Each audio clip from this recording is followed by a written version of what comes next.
과거 속 오늘엔 어떤 일들이 있었을까요? 영상으로 떠나는 라떼뉴스 여행. 영상실로 오늘 안녕하세요. 아나운서 조진영. 아나운서 조혜진입니다. 자, 예진 씨, 저는 네. 요즘에 그 역사학자가 된 것 같아요. 역사학자요? 네.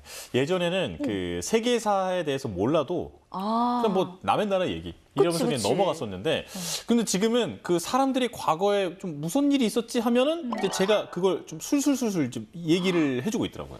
요거 조금 여자들한테 어필하기 좋을 것 같은데요? 그래서 어떻게 알았지? 오빠 이건 어떻게 된 거야? 이러면은. 그건 비잔틴 제국에서 시작된 건데, 그렇지. 비스마르크가 그렇게 얘기했지. 너무 멋있다 이렇게 되는 거 아니에요? 그렇죠. 그 뒤에 들어가서 검색. 아무래도 우리가 역사를 재조명하는 프로그램을 하고 있어서 또 그런가 봐요. 그렇죠. 그런 의미에서 오늘의 과거에 또 어떤 일들이 있었는지 알려주세요. 알겠습니다. 자, 이번엔 6월 17일부터 6월 23일까지 한 주간의 역사를 살펴볼 텐데요. 6월 17일의 역사부터 함께 보시죠.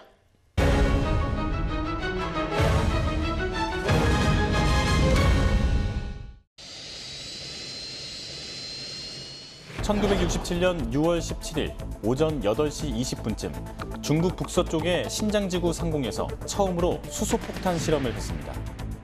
5、4、3、2、1、起爆！ 그리고 결과는 성공적이었습니다. 중국의 수소폭탄 실험의 규모가 좀 컸다고 들었는데 어느 정도였어요? 이 수소폭탄의 네. 폭발력이 3메가톤급이었거든요. 3메가톤급. 이 단위가 뭐냐면 TNT 그 화약의 질량 단위로 그 환산했을 때 네. 300만 톤의 위력을 나타내는 거예요. 그러니까 이 위력으로 보면 정말 이제 중국 그 영토의 절반이 파괴될 정도의 위력인 거거든요. 중국 절반이 날아간다고요? 네. 와, 아니 근데 수소 폭발은 또 그 이후에 생기는 피해도 어마어마하잖아요. 그렇죠. 원자력 폭탄보다 더 위험한 게 수소폭탄이다라는 말까지 있을 정도입니다. 중국은 1964년 10월 16일 원자력 폭탄 실험을 시작했습니다. 그리고 원자력 폭탄 실험 성공 후 2년 8개월 만에 수소폭탄 실험에도 성공한 건데요. 중국은 수소폭탄 실험에 성공해서 미국, 소련, 프랑스에 이어 세계에서 4번째로 수소폭탄 보유국이 됐습니다. 수소폭탄 실험에 성공했을 때는 미국, 소련 등 그 여러 강한 나라에서 이 열강들이 심각한 우려를 표명하기도 했습니다. 중국에서 그런 우려 속에서도 이 폭탄을 연달아 개발하게 된 목적이 좀 궁금하네요. 1950년대 중반 중국과 소련의 군사 관계가 결렬됐는데요. 기존의 적이었던 미국뿐 아니라 그동안 공산주의 종주국으로 여겼던 소련과의 사이까지 나빠졌습니다. 이후 중국은 독자적으로 국가 안보를 지키기 위한 수단으로 핵과 유도탄 등을 개발했습니다. 1972년 6월 17일 새벽 2시 미국에서 워터게이트 사건이 발생했는데요. 워터게이트 사건은 대통령 닉슨의 재선을 꾀하는 비밀 공작반이 워싱턴의 워터게이트 빌딩에 있는 민주당 전국위원회 본부에 침입해 도청 장치를 설치하려다 체포된 미국의 정치적 사건인데요. People have got to know whether or not their president's a crook. Well, I'm not a crook. 기억나네요. 상당히 위험한 순간이었을 텐데 붙잡힌 괴한은 어떻게 됐어요? 괴한들이 다음 해에 유죄 판결을 받았는데요. 네, 이로 인해 닉슨 대통령은 국회로부터 탄핵을 당했고 1974년 8월 대통령직에서 스스로 물러남으로써 사건이 마무리됐습니다. 이게 우리가 흔히 무슨 사건 보면 게이트라는 말을 쓰잖아요. 네네. 뭐뭐 게이트, 조혜진 게이트 이런 거.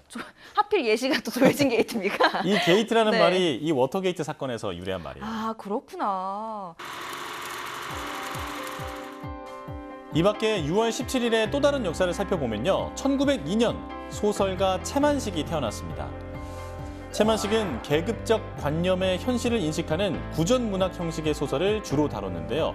태평천하, 탕류 등 당시 민중적 현실을 담은 소설을 쓰면서 많은 사람들의 사랑을 받았습니다. 그리고 이 채만식은 1950년 태어난 날이었던 6월 17일에 세상을 떠났습니다. 그럼 이번에는 6월 18일의 역사 속으로 떠나보겠습니다.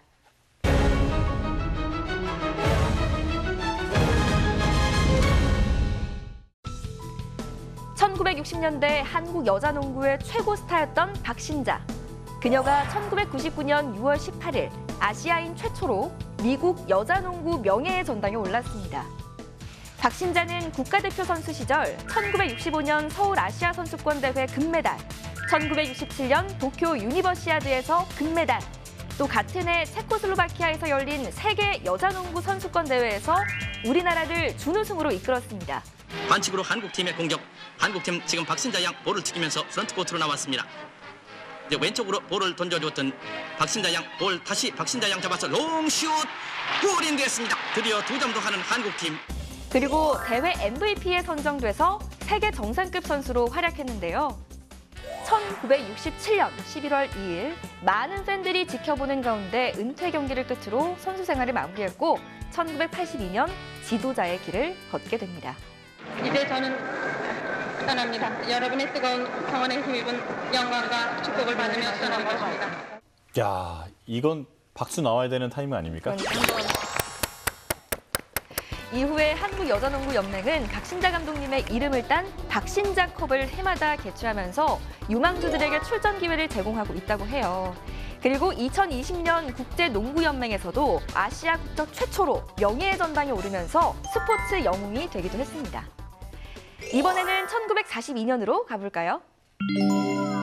Hey Jude, don't make it bad. 대중음악의 전설이자 영국의 전설적인 록밴드 비틀즈. 비틀즈의 리드 보컬 겸 작곡가 제임스 폴 맥카트니가 1942년 6월 18일 영국의 도시 리버풀에서 태어났습니다. Let it be, let it be, let it be, let it be. 아, 정말 비틀즈 모르는 사람이 이 지구상에 있을까요? 아, 그러게요. 비틀즈는 대중음악계의 전설적인 록밴드로 활동했는데요. 그리고 역사상 가장 영향력 있는 밴드로 자리 잡았습니다. 1970년 비틀즈는 여러 가지 이유로 해체를 결정. 해체 이후 폴 맥카트니는 솔로로 활동하며 1997년에 단독으로 기사자기를 받고 1992년에 폴라 음악상을 처음으로 수상하기도 했습니다. 그리고 1987년 작곡가 명예의 전당과 1999년 로큰롤 명예의 전당에 솔로 아티스트로서 입성했는데요.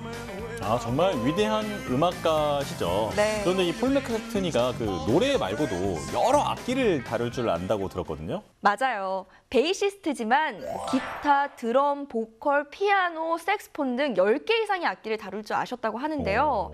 특히 또 솔로 활동 기간에는 밴드가 따로 필요 없을 정도로 엄청나게 많은 악기를 배워서 혼자서 악기를 녹음하고 또 앨범을 제작했다고 하네요. 이게 제가 정말 좋은 의미로 혼자서 북치고 장구치고 예, 정말 다 하는 분이었던 거예요. 그러네요. 야, 노장은 살아있다. 살아있다. 폴 맥카트니는 2020년 12월 영국 앨범 차트에서는 1989년 Flowers in the Dirt 이후 31년 만에 1위를 기록했으며 미국 빌보드 200 차트에서는 2위에 오르며 현재까지 활발하게 활동을 이어가고 있습니다.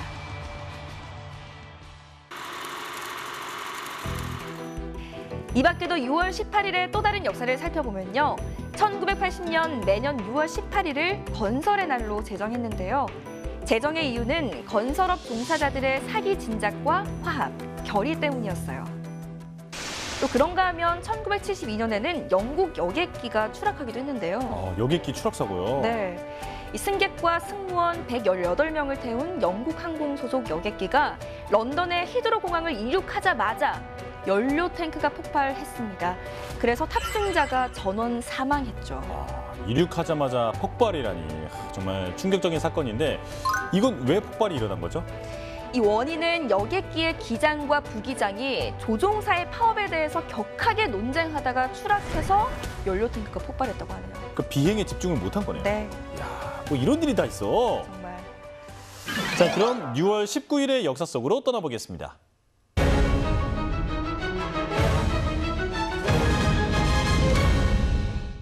2005년 6월 19일 오전 2시 30분 경기도 연천군 최전방 육군부대 소초 내무반에서 총기 난사 사건이 발생했습니다.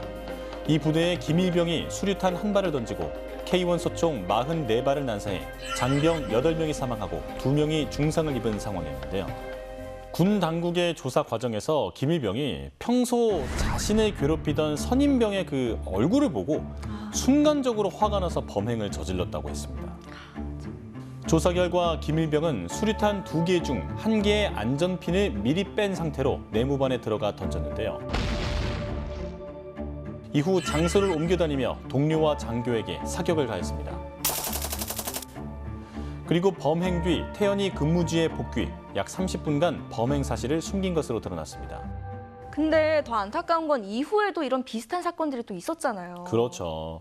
2011년 해병부대에서 총기 난사로 3명이 사망하고 또 3명이 부상당한 일도 있었고요. 2014년에는 탈영병 임병장의 총격전 사건이 발생하기도 했습니다. 자, 그럼 1953년으로 가보겠습니다. 예진 씨 혹시 메카시즘이라는 말 아세요? 메카시즘 글쎄요, 잘 모르겠어요. 이게 사실 정치에서 많이 나오는 용어인데 메카시즘은 1950년부터 1954년까지 미국을 휩쓴 그 공산주의자 색출 열풍을 말하는데요. 자, 이번에는 이 메카시즘 때문에 벌어진 사건인데 함께 만나볼까요? 네. 1953년 6월 19일 미국 전역이 메카시즘 열풍으로 이성을 잃고 있었는데요. 미국의 전기기사 줄리어스 로젠버그와 그의 부인 에설 로젠버그가 뉴욕주의 한 형무소에서 전기 의자에서 고문을 당한 채 사형당했습니다. 아니 근데 메카시즘하고 이 부부는 무슨 관련이 있어서 사형된 건가요? 이 부부가 스파이였다라는 이유로 사형이 된 거였어요. 정확히 말하면 1944년부터 1945년 사이에 미국의 원자폭탄 제조 비밀을 빼내서 소련에 넘겼다는 것이 처형 이유였습니다. 이 부부가 실제로도 스파이였는지 확인을 했는지가 좀 의문이 생기네요. 사실 이 부부는 1950년 여름에 간첩 활동 혐의로 체포돼서 재판을 받아왔는데요. 그리고 1951년 4월 5일 스파이 주모자와 적극적 협력자라는 죄명으로 먼저 사형 선고를 받기도 했습니다. 공산당원이었던 로젠버그는 재판 기간 내내 자신의 무죄를 주장했는데요. 하지만 간첩 행위에 대한 물증은 없었습니다. 그렇게 로젠버그 부부는 사형당했고 당시의 연방수사국장은 이 사건을 세기의 범죄로 규정했는데요. 이들에게 사형을 선고한 담당 판사는 이들이 조국을 배반하고 소련의 원폭 기밀을 넘김으로 인류 역사가 바뀌었다고 주장했습니다. 이 사형 선고는 세계의 여론을 들끓게 했는데요. 사건의 진실은 네. 이들이 처형된 지 무려 44년이 지난 1997년 워싱턴 포스트지에 의해서 밝혀졌는데요. 당시 로젠버그를 여러 차례 비밀리에 만난 전 KGB 요원의 증언을 통해 로젠버그가 소련의 고급 산업 정보를 제공한 스파이이긴 했지만 원폭 제조 기밀을 소련에 넘기지는 않았다는 것을 확인했습니다. 이 밖에도 6월 19일에 또 다른 역사도 있었는데요. 기원전 384년 고대 그리스 철학자 아리스토텔레스가 출생했습니다. 그는 형이상학, 논리학, 정치철학, 윤리학, 자연철학, 과학, 생물학 등 인간이 할 수 있는 거의 모든 분야에 통달했고 그것들의 기초를 마련한 위대한 철학자였습니다. 저는 아리스토텔레스의 명언 중에 시작이 반이다라는 말을 정말 좋아하거든요. 어떤 일을 도전할 때 시작부터 하는 그 마음가짐이 참 중요하다라는 생각이 드네요. 자, 그런가 하면 2021년에는 브라질에서 대규모 시위가 발생했습니다. 브라질에서 어떤 이유로 시위가 벌어진 거죠? 이 시기가 뭡니까? 또 코로나19 팬데믹 시기잖아요. 자, 코로나19 사망자가 50만 명을 넘어가면서 시민들이 무대책으로 대응한 정부에 분노한 건데요. 코로나19를 가벼운 독감 정도로 치부하면서 방역 조치도 또 백신 도입에도 소극적이었다고 합니다. 네. 그럼 이번에는 6월 20일의 역사 속으로 떠나볼까요?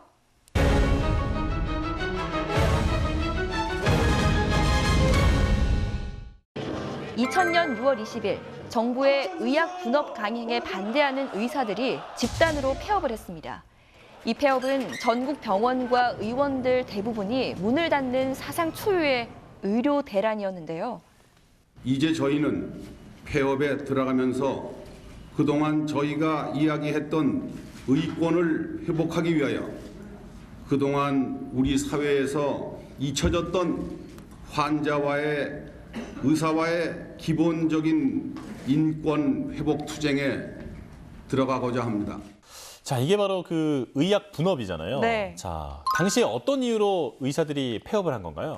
지금과 달리 의학 분업 실시 이전에는 병의원에서도 약을 받을 수 있었고 약국에서도 의사의 진료 없이 임의로 약을 처방해서 팔 수가 있었거든요. 감기약부터 항암제에 이르기까지 누구나 돈만 있으면 자기가 원하는 약을 어디서든 쉽게 구할 수 있었기 때문에 한국 의약품 오남용은 심각한 수준이었습니다. 이런 분업을 반대하면서 폐업을 한 거죠.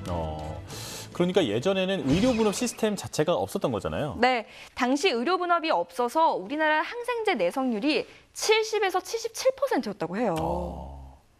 이날 전국 대부분의 동네 의원이 문을 닫은 가운데 문을 연 종합병원에는 환자들이 평일의 10분의 1 수준으로 줄어들어 한산한 모습을 보였는데요. 대신 보건소에 환자들이 몰려들어 북새통을 이뤘습니다. 야, 정말 아수라장이 아니었을까 생각이 맞아요. 드는데요. 의사들이 사표 제출하고 폐업해서 환자 가족들은 분노하고 정신도 없었죠. 또 의사를 폭행하는 사태까지 벌어지기도 했다고 하네요. 의료계 폐업은 정부가 약사법을 재개정하기로 했다는 합의사항을 수용하고 진료에 복귀했습니다. 그럼 이번에는 1962년으로 가볼까요?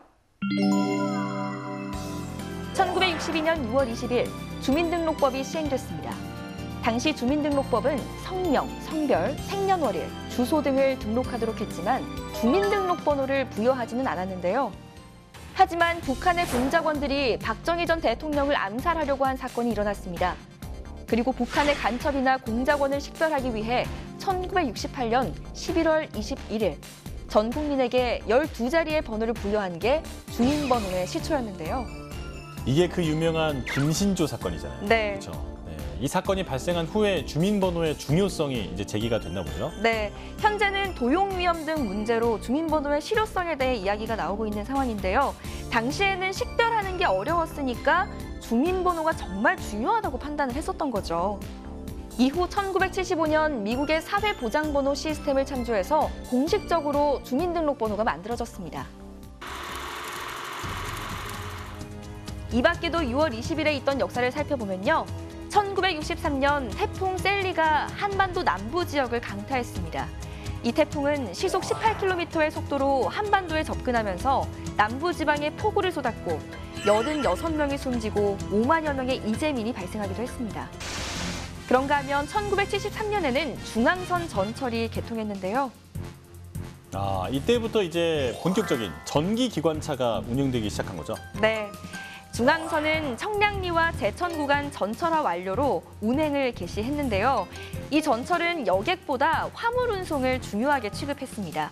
강한 견인력을 가지고 있는 전기기관차를 투입시키기 위한 것이기도 했고요. 자, 그럼 6월 21일의 역사 속으로 떠나볼까요?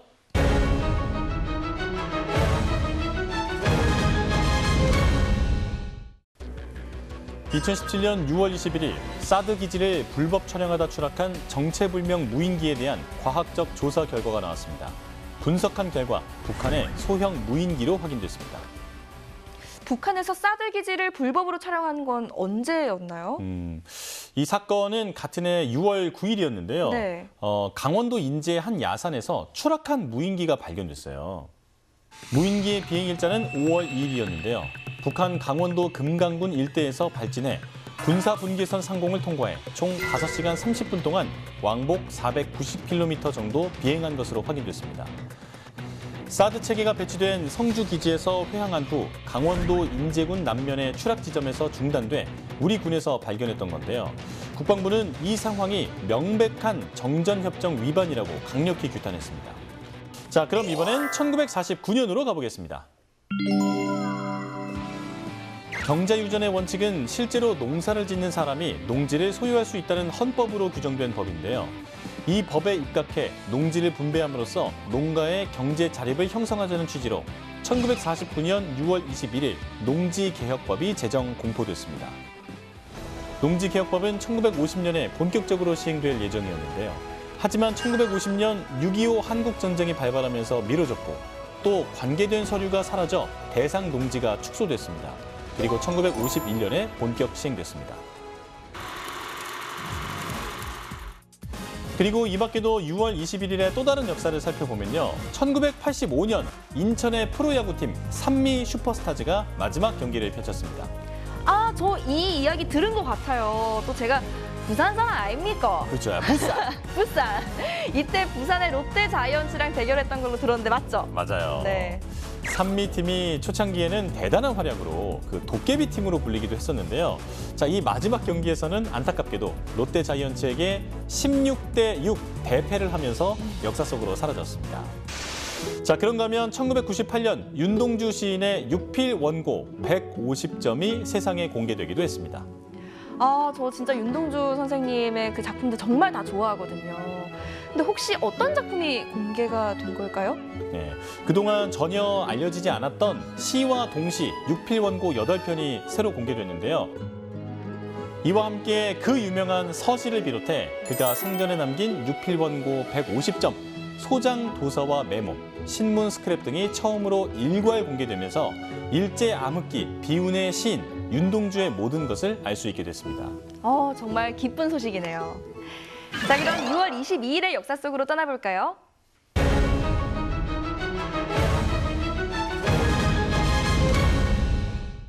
(2009년 6월 22일) 미국 워싱턴 DC에서 워싱턴과 메릴랜드를 연결하는 레드라인 노선의 타코마역과 포트 토튼역 사이 지상 구간에서 지하철 추돌 사고가 발생했습니다.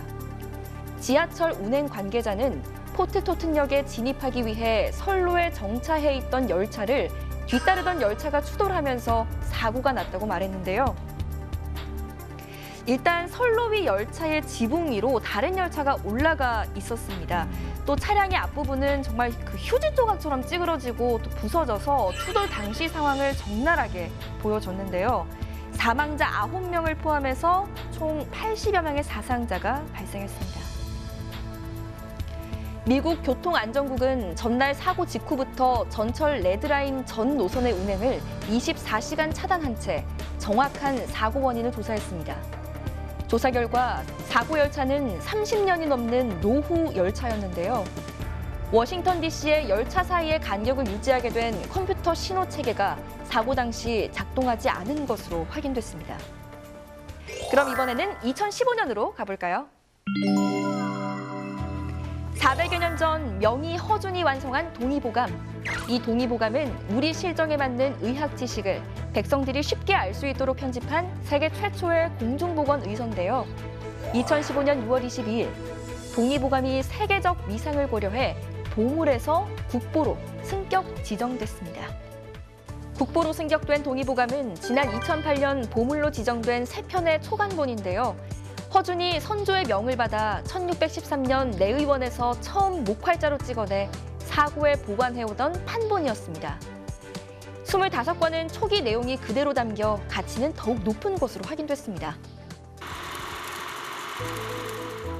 그리고 이 밖에도 6월 22일에 있던 역사를 살펴보면요. 1973년 남해대교가 개통했습니다. 남해대교는 한국 최초의 현수교로 길이가 660m였어요. 이 당시 남해대교가 개통되면서 이제 남해와 그 육지가 연결이 된 거잖아요. 맞아요.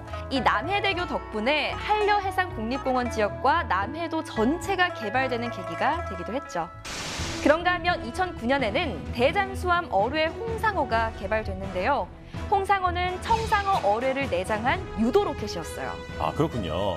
자, 그런데 홍상어 어뢰가 그 개발되기 전에는 그 어뢰의 사정거리가 그렇게 길지 않았다라고 하더라고요. 맞습니다.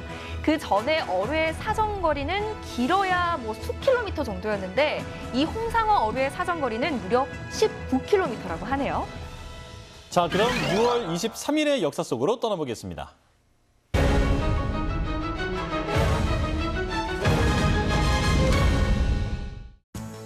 스위스 로잔에 본부를 두고 있으며 올림픽을 다루는 국제기구 IOC.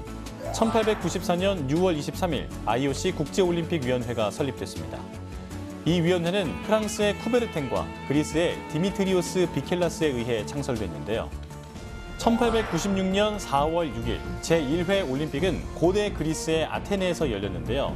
14개국이 참가했고 241명의 선수진이 9개 종목의 스포츠에 참여했습니다. 그런데 당시 선수단도 국가대표로 뽑힌 사람들이 출전할 수 있었던 건가요? 1894년에 IOC에서 새로 만든 규정이 있었는데요. 올림픽에는 오직 아마추어 선수만이 참가할 수 있다라는 것이었습니다. 펜싱 경기를 제외하고는 아마추어 규정으로 경기가 진행됐죠.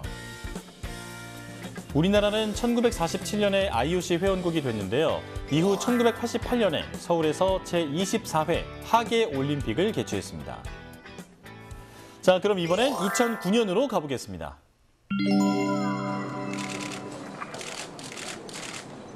(36년) 만에 이렇게 새 고액권인 5만 원권을 발행하게 돼서 매우 기쁩니다.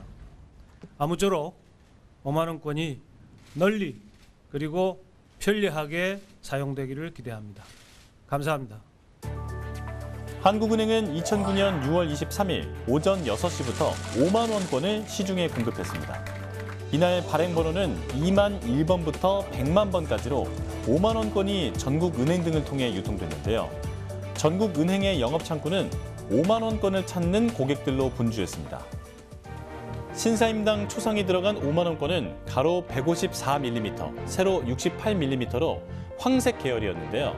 5만 원권의 앞면은 난초 무늬와 고구려 고분 벽화 무늬를 배경으로 신사임당의 작품으로 전해지는 묵포도도와 초충도 수병의 가지 그림을 보조 소재로 그려넣었습니다. 고액권이 나온 게 1973년 6월 만 원권이 발행된 이후에 36년 만에 처음이었다고 하더라고요.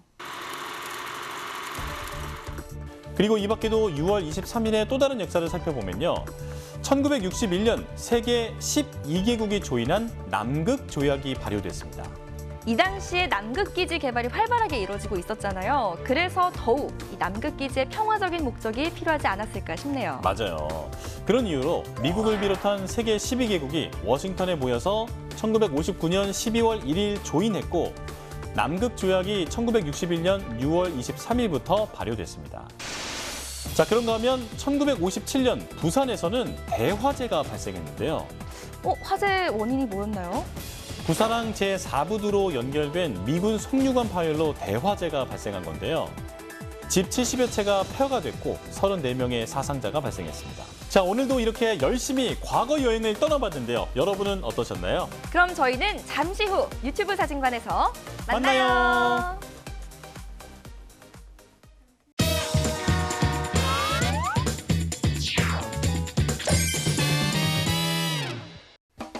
모든 역사는 한 장의 사진으로 남는다. 뉴스로 추억을 소환하는 레트로 감성 라떼마치. 뉴스와 함께 세상 모든 것의 역사를 알아보는 시간. 인생이 뉴스다. 우리의 인생 사진을 만나볼 수 있는 유튜브 사진관에 오신 걸 환영합니다. 여기는 라떼월드. 왔다 또 왔다. 우리 오늘 약간 그 컬러감을 다 맞춘 것 같아요. 그러니까 오늘 좀 약간 아이유씨 같아요.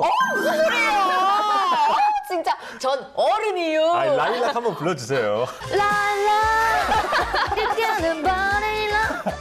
아이유 씨께 되게 준비하고 온 것 같아요. 정말 준비하지 우리 않고 맞춘 것 같아요. 예, 물어 나왔습니다. 예. 그러니까요. 아니, 다들 뭐 바다의 색깔을 입고 오셨는데 저만 혼자 심해네요. 예, 어찌됐건 얕은 바다도 있지만 깊은 네. 바다도 있으니까 그쵸. 또 저희에게는 또 깊은 또 정보가 있지 않습니까? 이야, 뻘뻘뻘뻘. 예. 자, 오늘 저희가 이렇게 시원하게 출발을 해봤는데 그런데 날씨가 더워서 그런지 집 나간 입맛이 돌아오지 않는다라고 하는 분들이 많거든요. 맞아요. 지금 우리 이제 유튜브 녹화 끝나면 바로 점심시간이잖아요. 그렇죠. 추천해 주실 만한 어떤 메뉴 있을까요? 아무래도 약간 여름이잖아요. 그럴 어. 때는 약간 시원한 게 좀 땡긴단 말이에요. 뜨끈한 국물보다는 면이 찰지게 있고 얼음이 동동 들어가 있는 냉면! 냉면. 저는 네. 딱 이 시즌에 먹을 수 있는 거. 한정판 메뉴. 뭐죠? 콩국수. 콩국수 좋지. 너무 맛있잖아요. 설탕 넣어서 먹어도 되고 소금 넣어서 먹어도 되고. 맞아. 근데 다들 젊으시네. 다들 어떻게 이게 차가운 걸 다 좋아하는지 모르겠어요. 이가 멀쩡해서 지금. 이가 시려요. 이제 여러분들 40대 중반 되면 이가 시려요. 선배님 그 정도는 아니잖아요. 아파. 그 정도예요? 내 잇몸이 더 빨리 나보다 나이가 드나 봐.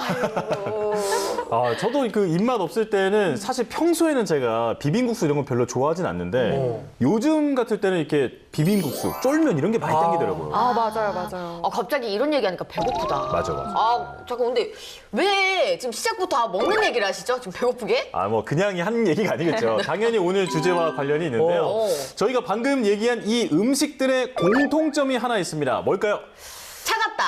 오, 차갑다. 차갑다. 차갑다도 맞는 것 같아요. 한식이다. 한식, 뭐 중국에서 왔을 수도 있지. 아니면 맛있겠다. 면치기 소리. 면소리야. 면치기 면소리. 소리. 맞아. 맞아요? 면이야, 면. 정답은 면이죠. 면 진짜 좋아해. 네, 이렇게 음식 얘기를 할 때 빠지지 않는 게 바로 면 요리인데요. 이 면 소비량이 한국이 전 세계 1위 국가라고 와. 합니다. 이렇게 면 요리가 국민적 사랑을 받다 보니까요. 최근에는 일일 일면을 하는 면식 수행이라는 신조어까지 생겨날 정도라고 하네요. 맞아요. 네. 자, 한국인들뿐 아니라 전 세계인이 사랑하는 면 요리는 어떤 역사를 갖고 있을지 궁금하지 않으신가요? 궁금해요. 좋아요. 호응 좋아요. 괜찮았어요? 네. 궁금해요. 궁금해요. 자, 진행할게요. 네. 자, 오늘 유튜브에서는 뉴스와 함께 만나보는 면 요리의 역사를 준비해봤는데요. 지금부터 함께 하시죠. VCR 스타트! 어떤 메뉴 좋아하세요? 전 스파게티요. 저는 짬뽕이요. 짬뽕도 맛있죠. 평양냉면 같은 거, 함흥냉면 같은 거. 냉면이요? 네. 냉면 좋아하시는 이유? 그거는 뭐 저희가 이제 나이가 있으니까 그게 입맛에 이제 이렇게 막 적응이 된 것 같아요. 이제. 맛있어 보인다. 오. 훌렁훌렁하면서 드시네. 다양한 재료를 이용해서 반죽을 하고 그것을 길게 뽑아 요리에 사용하는 면 요리. 인류는 언제부터 면 요리를 즐기기 시작했을까요? 면의 대명사이자 시초라 할 수 있는 국수의 역사는 약 4,000년 전으로 거슬러 올라갑니다. 4,000년이요? 1000년? 와, 역사가 진짜 어마어마하게 기네요. 그러네요. 세계 각국의 무역상들이 드나드는 실크로드를 통해 빠르게 전파된 것으로 보고 있으며 이렇게 뻗어나간 국수는 오늘날까지 헤아릴 수 없을 만큼 다양한 요리로 거듭하여 전 세계인의 식탁 위에 오르고 있습니다. 자, 이렇게 실크로드를 통해서 전 세계로 퍼져서 각국의 문화에 맞게 자리 잡은 면 요리는 지금까지도 우리의 입맛을 사로잡고 있는데요. 우리나라의 대표적인 면 요리는 바로 국수죠. 네. 그렇죠. 자, 이 국수는 언제부터 먹게 된 건지 역사적 자료를 통해 확인해 보겠습니다. 그 첫 번째 역사적 사료는 고려시대 송나라 사절 서경이 지은 고려도경. 고려 시대까지 거슬러 10가지 음식 중 올라가나요? 국수 맛이 으뜸이라 하였고 노골대에서도 고려인들은 승면, 즉 국물에 만 국수를 먹는다는 구절이 있다. 고려시대엔 선진 문물을 배우려는 학자와 승려들이 당나라로 유학을 떠나는 일이 빈번했다. 승려와 학자들이 밀집해 있던 지역은 장안, 당나라의 수도이자 불교 문화의 융성지였고 또한 국수 문화가 절정기에 오른 지역이었다. 유학 생활을 하던 승려와 학자들은 곧바로 고려의 국수 문화를 전파했고 이는 곧 한민족 국수 문화의 시초로 알려져 있다. 당나라에서 그 문화를 가지고 온 거군요. 그런데 제가 어떤 말의 어원을 하나 설명을 드릴게요. 네. 그 우리가 흔히 세상을 떠들썩하게 만든 이야기를 두고 장안의 화제다 이런 표현 많이 하잖아요. 맞아요. 그렇죠, 그렇죠. 이 장안이 바로 중국의 옛 도시 이 장안에서 나온 거거든요. 아, 그래요? 그렇죠. 그러니까 그 예전에 중국에 유학을 갔던 승려분들이 그야말로 장안의 화제, 이 국수를 우리나라에 들여온 거네요? 맞아요. 네. 우리나라에서는 옛날부터 결혼식이나 생일 같은 특별한 날에 국수를 먹는 그 풍습이 있잖아요. 맞습니다. 그래서 그 메뉴가 탄생을 했죠. 잔치국수. 맞아요. 이렇게 국수 먹는다 이런 관용적 표현으로 쓰일 만큼 국수가 우리에게 참 친숙한 음식인데요. 그런데 국수가 이름이 네. 왜 국수인지 궁금하지 않으세요? 그러게요. 저 알 것 같아요. 국에 있는 면 숫자 해가지고. 면 숫자 뭐 이런 거 해가지고 국수 아닐까요? 내가 봤을 때 예진 씨랑 같이 준비한 내용인 것 같은데. 두 분이 합의점을 찾으세요. 일단 뭐 제가 진행할게요. 네네. 네. 자, 국수는 순우리 말이에요. 근데 그 어원을 살펴보면 국수의 원료와 아주 관련이 깊다고 하는데 네. 이 국수라는 이름이 어떻게 만들어지게 된 건지 지금부터 함께 살펴보시죠. 이 궁금하다. 고려 중여 평양 찬샘골 마을 주막집에는 처가살이를 하는 달세라는 사람이 살았다고 합니다. 그는 우연히 주막에 들른 백세 노인에게 장수의 비결이 메밀이라는 얘기를 듣고 메밀 칼국수를 만들어 팔기 시작했는데 장수의 준비한 비결. 면이 동이나 손님을 놓치는 경우가 허다했다고 합니다. 다음해 봄, 옆집 살던 연장공이 작은 구멍에 쇠판을 댄 참나무통을 가져와 면을 만들기 쉽게 도와줬고 오, 기발하다. 만들어진 면을 삶아 찬물에 헹군 다음 동치미 국물에 말아 먹어봤는데 그 맛이 일품이었다고 합니다. 어우, 맛있겠다. 사람들은 이 음식을 곡식 곡자에 물수자를 붙여 곡수라 불렀는데 이 말은 나중에 국수로 바뀌었다고 합니다. 아, 처음에는 그 메밀면을 물에 말아 먹는다고 해서 곡수였는데 이게 국수가 됐네요. 발음 편하게 하기 위해서. 네. 근데 곡수도 이쁜데 이름이. 나 곡수집 하나 만들어야겠다. 곡수 한 사발 먹자. 변곡수집. 망했다. 망했어. 아니 근데 사실 국수의 재료라고 하면은 메밀보다는 약간 밀가루가 먼저 시작돼 이렇게 좀 떠오르긴 하는데 메밀이 먼저라는 게 좀 놀랍네요. 맞아요. 이 메밀이 국수의 주재료로 사용됐던 이유는 무엇이었을까요? 함께 보실까요? 예부터 우리나라는 밀가루를 재배하긴 어려운 자연 환경이었다. 그렇다 보니 척박한 땅에서도 잘 자라는 메밀이 국수를 만드는 주요 재료가 되었다. 조선시대 때까지만 하더라도 밀가루는 진가루라고 불릴 만큼 귀한 재료였다고 해요. 조선 후기 농악 가문의 문신인 서명응이 지은 고사 12집에서도 우리나라엔 메밀가루로 국수를 만든다고 했고 고려 도경에서는 우리나라엔 밀이 비싸 성례가 아니면 먹기 힘든 곡물이라고 표현했다. 문헌의 이야기를 종합해보면 조선시대까지만 해도 우리나라의 국수는 하얀 면발이 아닌 검은 빛이 도는 메밀국수 가락이 대부분이었다는 이야기다. 소화는 더 잘 됐겠네요, 근데. 그러니까. 밀보다. 저 때는 어쩔 수 없이 메밀국수를 먹었다지만 지금은 메밀국수를 일부러 찾아서 먹어요. 맞아요. 왜냐면 메밀이 맛있거든. 맞아. 쌉싸름하지만 뭔가 맛있어. 그리고 소화도 더 잘 되고. 건강해지는 느낌. 맞아요. 그리고 뭐 국수하면 우리 조혜진 아나운서의 고향, 그러니까 뭐 부산에 그 밀면도 빼놓을 수 없다 아닙니까? 밀면 맞습니다, 맞습니다. 밀면 막 기가 막히다 아이가? 기가 막힙니다, 아닙니까? 막 살아있는데 막. 살아있는데. 면발이 살아있지 않습니까? 근데 우리 사투리가 왜 이렇게 어색합니까? 부산 사람 아닙니까? 제가 볼 때 위장부산인 같은데? 위장부사입니까? 예, 잘 안 쓰다 보면은 약간 퇴화가 되더라고요, 사투리가. 서울 사람들인 척하는데. 진짜라 얘? 이 가시나 이거 좀 안 되겠습니까? 아닙니다. 부산 사람 맞습니다. 이 밀면에는 그 다른 국수에 없는 독특한 매력이 있는데 그 사실 예진 씨는 잘 아실 것 같은데 이 부산에서 밀면을 먹게 된 그 역사적 배경이 있잖아요. 맞아요. 사실 밀면은요, 이북식 냉면에서 비롯된 건데요. 한국전쟁 당시 부산으로 피난으로 온 이북 사람들이 고향 음식이 또 그리우니까 그 고향 음식 냉면을 만들어 먹으려고 하니까 또 재료가 마땅치가 않았던 거죠.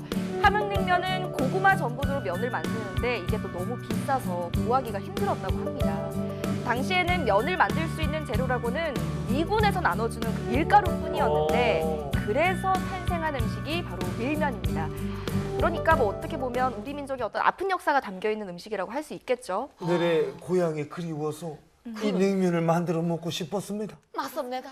고구마 전분이 너무나 비쌉니다. 맞습니다. 있는 거라고 밀가루뿐인데. 맞습니다. 밀가루, 이 미국과 이 평양의 만남. 그렇게 해서 만들어진 거군요. 맞습니다.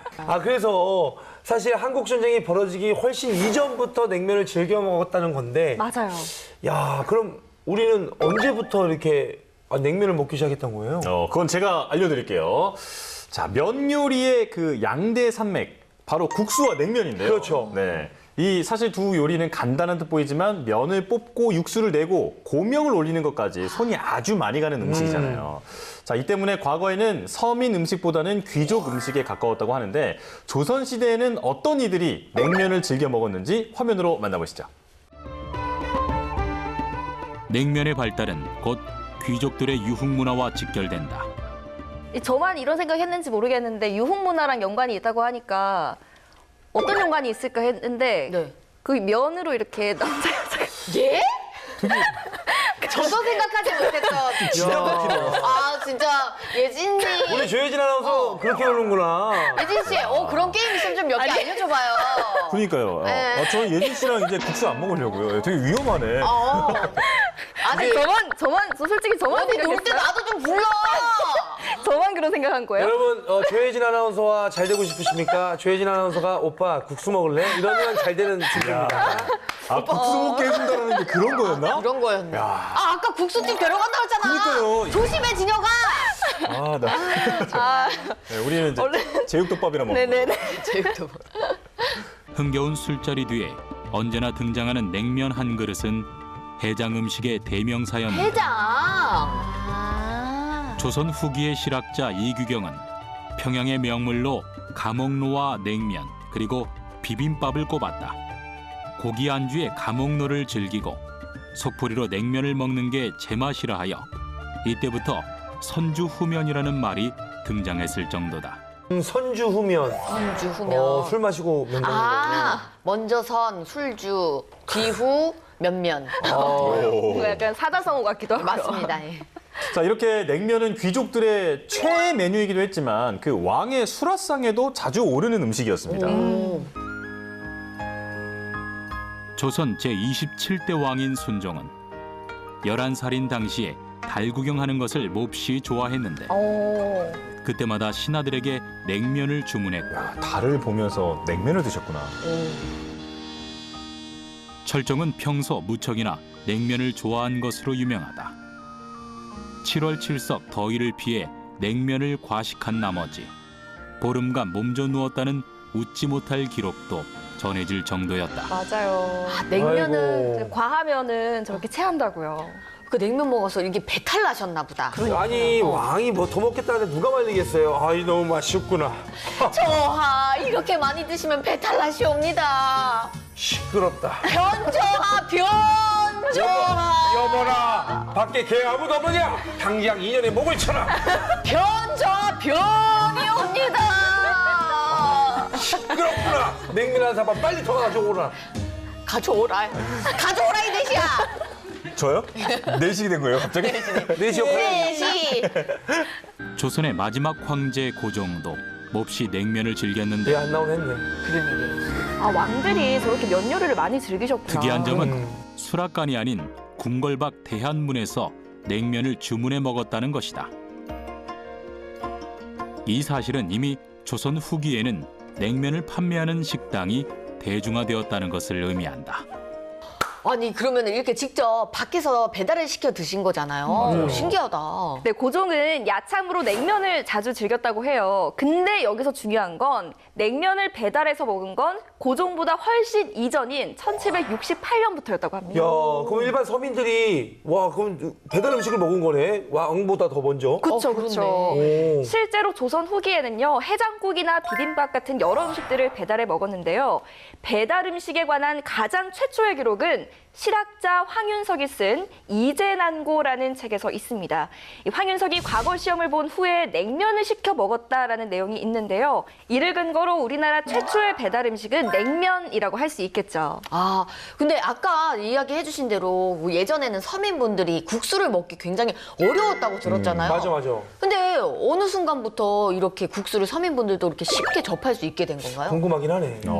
왕과 귀족들이 즐기던 면 요리가 서민의 음식으로 자리 잡게 된 배경에는 가슴 아픈 역사, 바로 한국전쟁이 있습니다. 진짜? 자세한 내용은 화면으로 만나볼까요? 오늘날 국수가 서민 음식의 상징으로 자리 잡게 된 것은 한국전쟁 이후 미국으로부터 밀가루가 구호물자로 보급되면서부터입니다. 이를 계기로 우죽순 국수공장이 들어서기 시작했고 일본의 마른 소면 제조법 등이 전파되면서 국수 소비량이 큰 폭으로 상승하게 된 것이죠. 이렇게 국수가 대중화되면서 더 간단하게 면 요리를 즐길 수 있는 제품이 등장하는데요. 바로 한국인의 소울푸드, 바로 라면입니다. 아, 라면. 라면인 건가? 라면인 건가? 라면인 건가? 아니 근데 라면 하면 좀 세대별로 대표적인 노래가 좀 나뉘지 않나요? 라면인 건가를 부르시네요, 악동 뮤지션의. 후루루 짭짭 후루루 짭짭 맛 좋은 라면 야, 됐냐? 감탄한다, 감탄해. 만족스러워요. 저게 초기의 라면이구나. 1960년대 초반 밀가루 국수에 또 다른 파란이 일어났다. 바로 라면의 등장. 1960년대 모습이네요. 한국 전쟁 후 20여 년이 흘렀어도 어려운 형편을 벗어나지 못했던 대한민국. 국민들의 허기진 배를 채울 수 있는 방법을 고안하던 차에 한 식품회사에서 라면이라는 한 수를 던진 것이다. 바로 저 제품이 우리나라 최초의 라면이죠.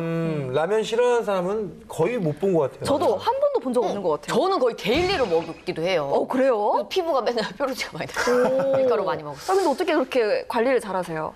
그건 아이돌의 비밀이다. 아이유. 아이유. 어른이유. 네. 자, 그런데 이 라면이 대중들에게 처음부터 사랑받은 건 아니었다고 합니다. 그래요? 아니 이렇게 맛있는데 왜요? 궁금하시죠? 네.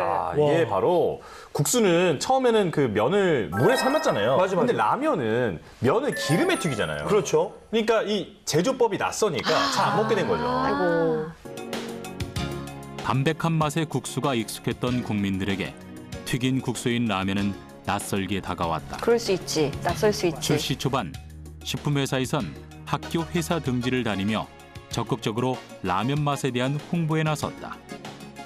사실 지금은 우리 어린이들한테 라면 같은 인스턴트 음식 먹지 마! 막 이렇게 하잖아요. 근데 저 때는 오히려 학생들한테 라면을 먹으라고 홍보를 하고 있는 모습이죠. 그렇습니다. 이쯤 되면 유튜브에서 자주 등장한 혼분식 장려 운동을 펼칠 시간 같은데요. 야, 약간 눈빛이 흔들리긴 했지만 정확하게 말씀하셨어요. 혼분식 장려. 와, 발음 진짜 어렵다. 혼분식 장려 운동. 맞아요. 네네. 자, 맞습니다. 정부의 차원에서 펼쳐진, 다시 할게요. 니나 잘해, 이씨. 맞습니다. 이 정부적 차원에서 펼쳐진 혼분식 장려 운동으로 라면 시장이 급격하게 성장하게 되는데요. 혼식, 분식, 장려. 쌀을 주식으로 하는 우리나라는 쌀리 외에도 보리, 콩, 밀 등 많은 농산물이 생산되고 있습니다. 그래서 정부에서는 몇 해 전부터 식생활 개선이란 슬로건을 내걸고 영양가로 봐서 쌀에 못지않은 밀가루나 콩, 보리쌀 등을 섞어 먹도록 장려해왔습니다. 와, 면발 뽑는 것 봐. 손으로 이렇게 해서 했으니 손이 큰 사람이 주는 것은 많이 먹겠지. 그렇게 쓰지 않습니까?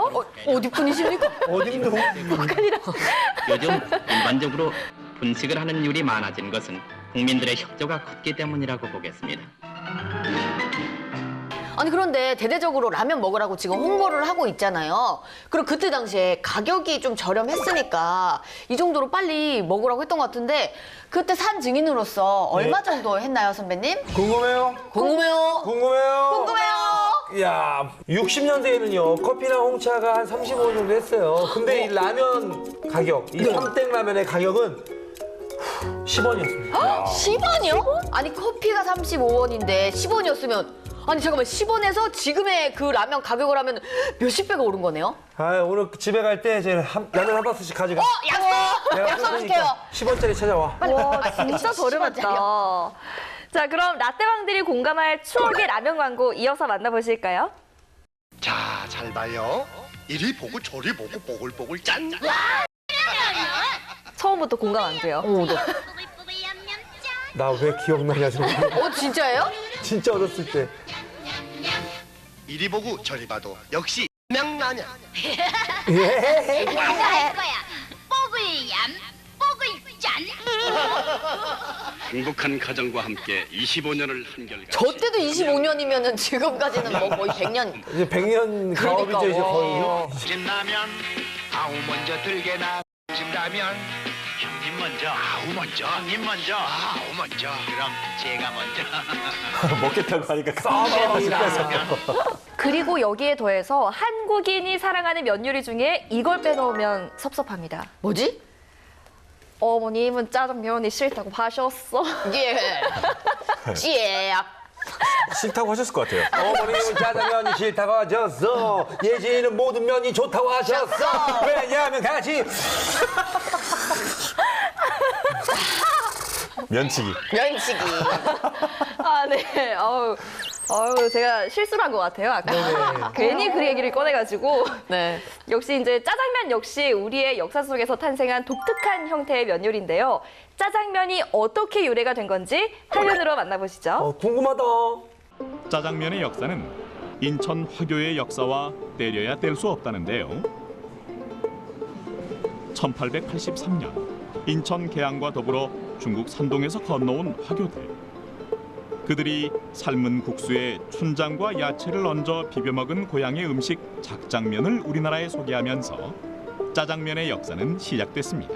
짜장면은 중국의 가정식이었던 자장면이 한국인의 입맛에 맞게 변하여서 만들어진 음식인데요. 1900년대 이전부터 이미 인천의 계양장 일대에서 여러 소형 음식점이 짜장면을 판매하기 시작했고 1950년대 이후에 전국 곳곳으로 퍼지게 되는 거죠. 그러면 저희가 아까 들었던 건 작장면이 자장면인 거죠? 그럼 자장면이 자장면이 된 거고 그럼 자장면이 2012년부터 짜장면이라고 부를 수 있게 된 거잖아요. 와, 표준어 개정다. 짜짜짜짜짜짜짜 하지 마. 뭐할 뻔했네.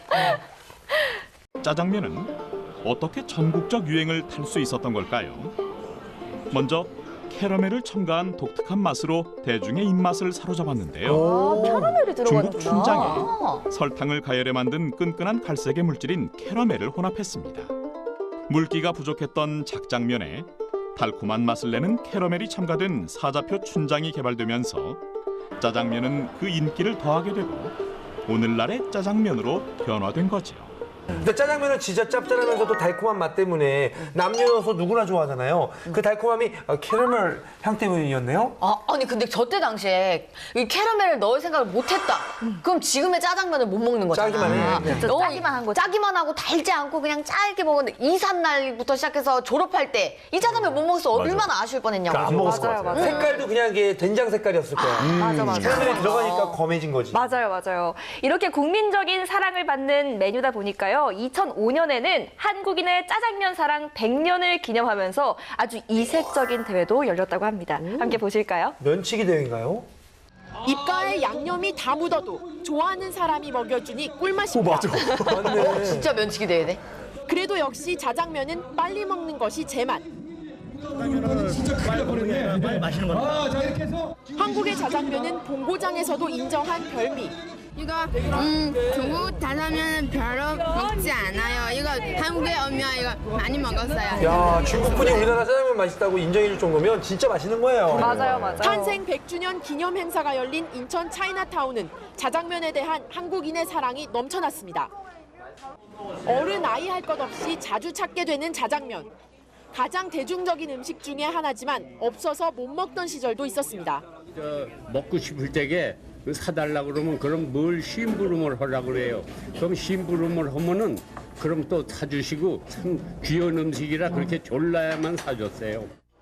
한국인의 자장면 사랑 100년을 기념하는 오늘 주방의 불꽃도 어느 때보다 바쁘게 타올랐습니다.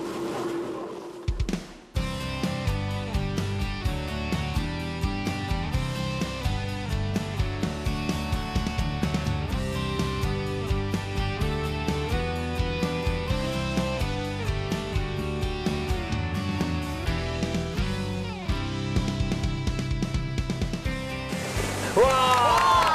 야, 오늘 사실 저희가 이 녹화 끝나고 회식하러 가기로 했잖아요. 네네네. 바꿔야 될 것 같아요. 왜요? 난 좀 이렇게 마지막에 짜장면을 좀 먹어야 되겠어. 짜장면에다가 그 고량 탁. 앞에 좀 안주 좀 요리로 시키고. 요리로 탁 해가지고. 이런 데 가자. 여기 뱅뱅뱅뱅. 좋다. 다들 표정이 막 이러고 있어요. 자, 오늘 유튜브 사진관에서는 긴 역사를 이어온 면 요리에 대해서 알아봤는데요. 우리 삶을 더 다채롭고 즐겁게 만들어주는 음식 문화. 오늘은 맛있는 면 요리 한번 드셔보시는 건 어떨까요? 지금까지 유튜브 사진관이었습니다. 뉴스의 바다를 끝없이 떠다니는 본격 뉴스 예능 유튜브. 오늘의 항해는 여기까지입니다. 저희는 한 주 동안 유튜브 타고 신나게 돌아다니면서 더 재미있는 뉴스 가득 안고 돌아오겠습니다. 긴 면발처럼 진짜 오래오래 유튜브 사진관과 함께 여러분들도 추억여행을 오래오래 떠났으면 좋겠습니다. 절대 여러분들 끊기지 않을 거예요. 여러분 다음 주에도 꼭 놀러 오실 거죠? 우리는 유튜브. 오늘 저녁은 오랜만에 라면인 건가? 라면인 건가? 너 아무나 못 맞춘 거네? 그러게요. 아까 잘 잘 맞추더니. 맞았는데. 맞아. 라면인 건가? 같이 올라갔어. 라면인 건가? 야, 안 되겠다. 그 면으로 이렇게 남자 여자가 예? 저도 생각하지 못했던. 기가 막히네. 아 진짜 예진님. 우리 조혜진 아나운서 그렇게 노는구나. 예진 씨, 그런 게임 있으면 좀 몇 개 알려줘봐요. 그러니까요. 네. 저는 예진 씨랑 이제 국수 안 먹으려고요. 되게 위험하네. 아니 저만 솔직히 저만 어디 놀 때 나도 좀 불러.